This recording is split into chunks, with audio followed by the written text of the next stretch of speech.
traigo mi perfume.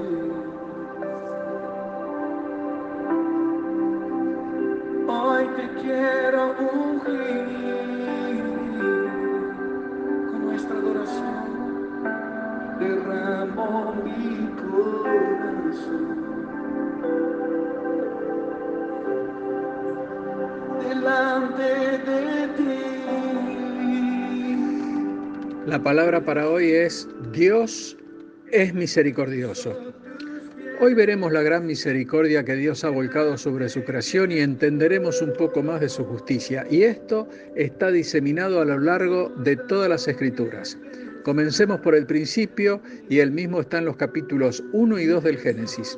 Vemos en su lectura que Dios es el creador del cielo y de la tierra y de todo lo que en ella hay. Él hizo la luz y creó de esta forma el día y la noche. Separó las aguas de las aguas y creó los cielos. Juntó las aguas en un lugar y descubrió lo seco. Hizo así los mares y la tierra y produjo la tierra hierba verde. Hierba que da semilla y árbol que da fruto y también semilla.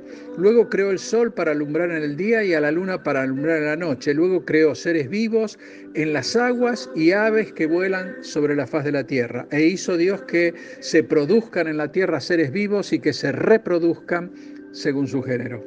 Luego dijo Dios, hagamos al hombre a nuestra imagen y semejanza y que éste señoree en los peces del mar, en las aves de los cielos, en las bestias, en toda la tierra y en todo animal que se arrastra sobre la tierra. Y le dijo Dios al hombre, te he dado toda planta que da semilla que está sobre la tierra y todo árbol en que hay fruto y da semilla, te serán para comer, y a toda bestia de la tierra y a todas las aves del cielo y a todo lo que se arrastra sobre la tierra en que hay vida, te he dado para comer. Esto está en Génesis 1 del 26 al 30.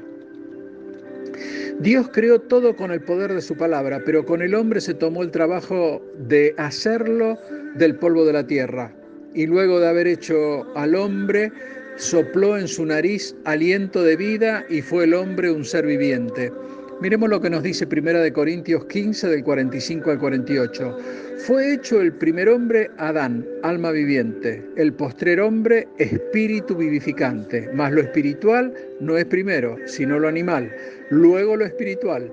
El primer hombre es de la tierra, terrenal, el segundo hombre, que es el Señor, es del cielo. Cual el terrenal, tales también los terrenales, y cual el celestial, tales también los celestiales.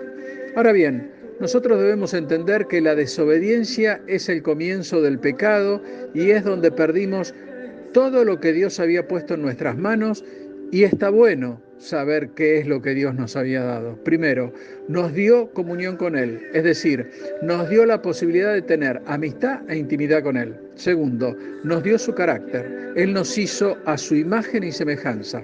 Miremos lo que nos dice Hebreos 1:3, el cual, siendo el resplandor de su gloria y la imagen misma de su sustancia, y quien sustenta todas las cosas con la palabra de su poder, habiendo efectuado la purificación de nuestros pecados por medio de sí mismo, se sentó a la diestra de la majestad en las alturas. Por supuesto, está hablando de Jesús.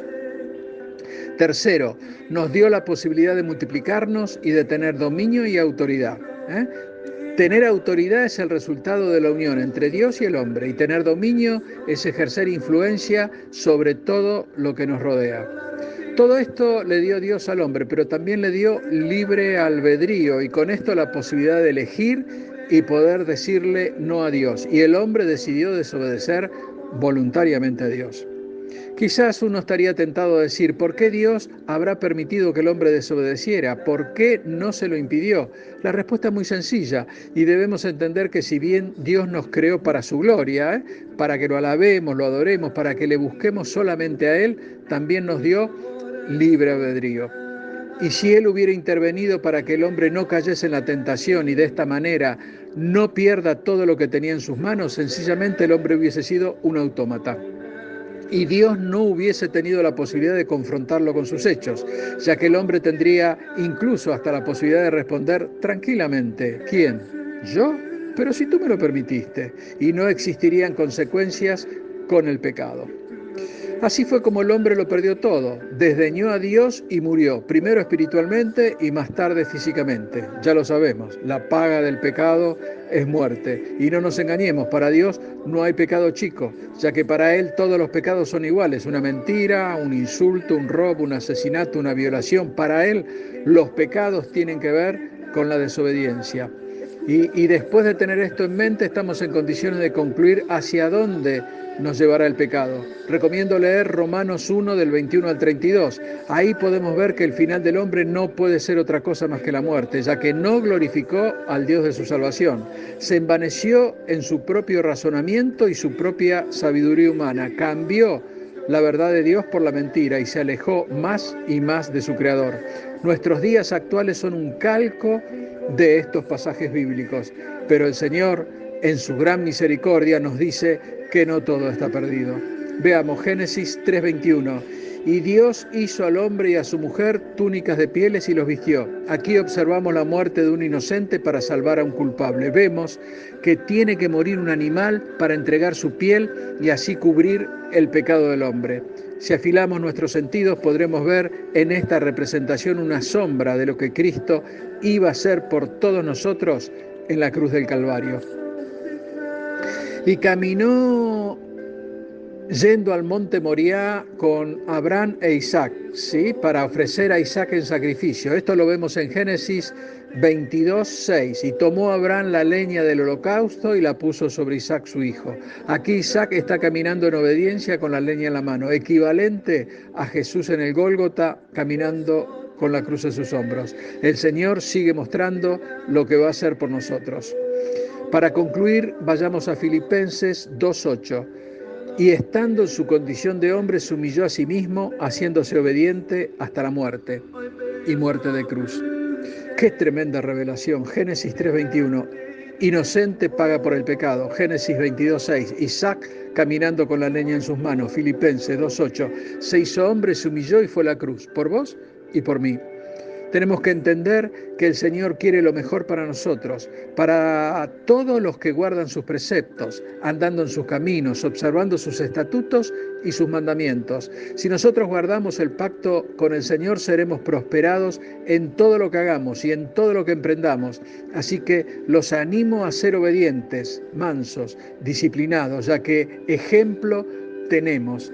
Y es Él el que se encargó de mostrarnos cómo debemos caminar por este mundo, ¿sí? Él, en su gran misericordia, hoy nos está llamando. ¿Te animás a caminar con Él? Dios te bendice. Amén.